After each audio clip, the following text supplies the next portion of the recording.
Neuro, pulmo and centre for surgical excellence Sai Deepa multi speciality hospital, Chandanagar, Hyderabad. ప్రాణం విలువ 16 కోట్లు. పోరాడుతున్నది 11 నెలల పసిపాప. ఆ చిన్నారి ప్రాణం నిలవాలంటే అసాధ్యమనుకున్న ఆ భారీ మొత్తం కావాల్సిందే. ఒకవైపు సోషల్ మీడియా సైన్యం, మరొక వైపు దాతల ఉదారత్వం. అయినా ఇంకా ఏదో వెలితి. ఆ వెలితిని భర్తీ చేస్తూ పునర్వికకు పునర్జన్మ ప్రసాదించేందుకు ఏపీ ఐటీ శాఖ మంత్రి నారా లోకేష్ ముందుకు వచ్చారు. నువ్వు ఒంటరివి కాదు తల్లి, నీ వెనక నేనున్నా అంటూ ఏకంగా 6 కోట్ల భారీ సాయాన్ని ప్రకటించి పసి ప్రాణానికి కొండంత అండగా నిలిచారు. కర్నూలు జిల్లాకు చెందిన 11 నెలల చిన్నారి పునర్విక చూడముచ్చటైన ఆ పసిపాపను అత్యంత అరుదైన జన్యు వ్యాధి చుట్టుముట్టింది. కండరాలు క్షీణించి ఊపిరి తీసుకోవడమే భారంగా మారుతున్న ఆ స్థితిలో చిన్నారిని రక్షించేందుకు ఉన్న ఏకైక మార్గం ఒక ఇంజెక్షన్. దీని ధర అక్షరాల 16 కోట్ల రూపాయలు. రెక్కాడితే గాని డొక్కాడని ఆ మధ్యతరగతి కుటుంబానికి ఆ కొండంత మొత్తం ఆకాశమంత భారంలా అనిపించింది. కళ్ళ ముందే కరిగిపోతున్న బిడ్డను చూసి ఆ తల్లిదండ్రులు కన్నీరు మున్నీరయ్యారు. అయితే మానవత్వం చావలేదని నిరూపిస్తూ తెలుగు రాష్ట్రాల ప్రజలు కదిలారు. సోషల్ మీడియా ఇన్ఫ్లుయెన్సర్లు, వేలాది మంది నెటిజన్లు ఒక సైన్యంగా ఏర్పడ్డారు. #సేవ్ పునర్విక నినాదంతో ఊరూరా తిరిగి 10 కోట్ల రూపాయల భారీ మొత్తాన్ని సేకరించారు. వెండి బ్రాస్లైట్లను సైతం దానంగా ఇచ్చి తమ పెద్ద మనసు చాటుకున్నారు. అయినా ఇంకా 6 కోట్ల రూపాయల కొరత ఆ చిన్నారి ప్రాణానికి అడ్డుగోడగా నిలిచింది.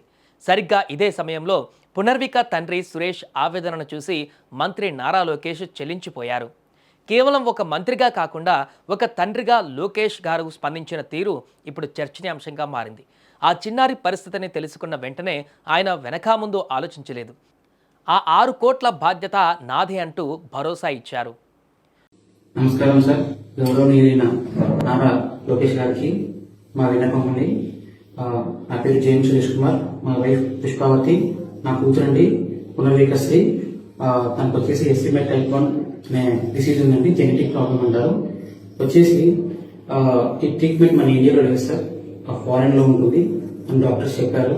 ఆల్మోస్ట్ గా 2 years వరకు ఇంజెక్షన్ వేయించాలి. ఆ ఇంజెక్షన్ కాస్ట్ వచ్చేసి దగ్గర 16 కోట్లు అని చెప్పి అన్నారు సార్. ప్రజెంట్ వచ్చేసి పాపకి 11 నెలలు. ఈ డిసీజ్ వచ్చేసి 5 months తర్వాత బయటపడింది సార్.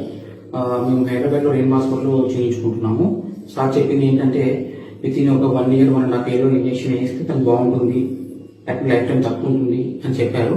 ఇప్పటిదాకా 11 months సార్. ప్రజెంట్ గా పాప బాగానే ఉంది, త్వరగా ట్రీట్మెంట్ చేసి తను బతుకుతుంది సార్. ఇంకొకటి ఇలా ఉందని చెప్పేసి నేను ఎలాగైనా నా పాపను కాపాడుకోవాలని చెప్పేసి ముందుకు వచ్చాను సార్. అలాగే గవర్నమెంట్ సపోర్ట్ కోసం, పబ్లిక్ సపోర్ట్ కోసం ముందుకు వచ్చాను. దాదాపుగా పబ్లిక్ నుంచి అంటే జనాభా నుంచే ఇప్పటిదాకా దగ్గర 10 కోట్ల దాకా అమౌంట్ వచ్చింది సార్. రిమైనింగ్ ఒక 6 కోట్లు ఉన్నాయి. అది కూడా మీ ద్వారా మీరు కనుగరిస్తే ఖచ్చితంగా మా పాప ఇంజెక్షన్ వస్తుంది. ఖచ్చితంగా మీరు నాకు సపోర్ట్ చేసి మా పాపని ట్రీట్మెంట్ ఇవ్వవలసిందిగా కోరుతున్నాం సార్. వెంటనే స్పందించిన మంత్రి లోకేష్ ఆ చిన్నారిని ఆంధ్రప్రదేశ్ బిడ్డగా అభివర్ణించారు. ఆ లోటుగా ఉన్నటువంటి 6 కోట్ల రూపాయల బాధ్యతను తానే స్వయంగా భరిస్తున్నట్లు ప్రకటించి అందరినీ ఆకట్టుకున్నారు. కేవలం ప్రకటించడమే కాదు, సమయం వృధా కాకుండా తన కార్యాలయ సిబ్బందిని రంగంలోకి దించారు. క్రౌడ్ ఫండింగ్ ద్వారా వచ్చిన 10 కోట్లు, కేంద్ర ప్రభుత్వం ఇచ్చిన 50 లక్షలు కాకుండా మిగిలిన మొత్తాన్ని తాను సమకూరుస్తానని, పాపకు అత్యుత్తమ చికిత్స అందేలా చూడాలని అధికారులను ఆదేశించారు. పసి ప్రాణాన్ని కాపాడాలనే తపన, రాజకీయాలకు అతీతంగా లోకేష్ చూపిన ఈ చొరవ ఇప్పుడు సోషల్ మీడియాలో ప్రభంజనం సృష్టిస్తుంది. లోకేష్ అంటే కేవలం నాయకుడు కాదు, కష్టాల్లో ఉన్న వారికి అండగా నిలిచే తోడు అని నెటిజన్లు కొనియాడుతున్నారు. లక్షలాది మంది ప్రార్థనలు, వేలాది మంది విరాళాలు ఇప్పుడు లోకేష్ అభయ హస్తం వెరసి పునర్విక త్వరలోనే పూర్తి ఆరోగ్యంతో తన తల్లి ఒడిలో ఆడుకుంటుందని ఆశిద్దాం.